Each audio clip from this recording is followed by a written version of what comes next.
Hello and welcome to another video. Today we're going to be removing the outer door handle from a Peugeot 208. This is very easy to do if you need to swap over the handle or if you need to replace it. Starting us off, when you open the door, on the inside there's this little cover.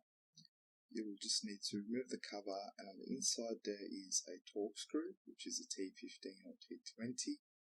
Unscrew that one as much as you can.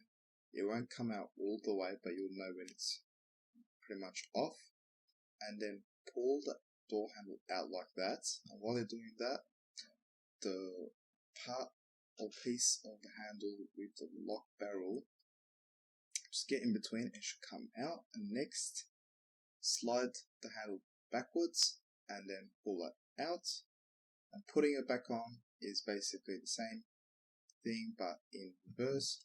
So be gentle when you're doing this and be patient, and you'll need to get it in position and slide it to the front of the vehicle, and then pull the handle out and then slide the barrel piece in, and then screw the torque screw back in clockwise, and that's basically all.